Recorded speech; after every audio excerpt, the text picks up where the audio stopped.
শেখ হাসিনার শেখ পরিবার দেশের গণতন্ত্রকে হত্যা করেছে বলে মন্তব্য করেছেন বিএনপির সিনিয়র যুগ্ম মহাসচিব অ্যাডভোকেট রুহুল কবির রিজভী। আজ দুপুরে বিএনপির ৪৭তম প্রতিষ্ঠাবার্ষিকী উপলক্ষে ঢাকার দোহারের জয়পাড়া কালেমা চত্বরে পথসভা ও র্যালিতে অংশ নিয়ে তিনি এই মন্তব্য করেন। রিজভী বলেন, শেখ হাসিনার বাবা বাকশাল কায়েম করেছে, মানুষের কথা বলার অধিকার কেড়ে নিয়েছে, আর বহুদলীয় গণতন্ত্র ও মানুষের কথা বলার স্বাধীনতা ফিরিয়ে দিয়েছে জিয়াউর রহমান। তিনি আরও বলেন, পিআর নয় পছন্দের মানুষকে ভোট দিতে চায় জনগণ।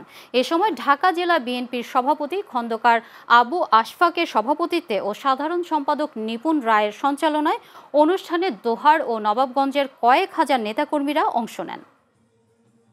শেখ হাসিনার গণতন্ত্র হত্যা করেছে, হাসিনার বাবা বাকশাল করেছে, তিনিও সব দল বন্ধ করেছে, তিনিও কথা বলার স্বাধীনতা বন্ধ করেছে।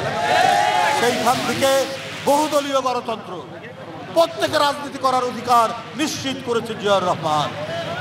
এই কারণেই তিনি বিএনপি প্রতিষ্ঠা করেছিলেন।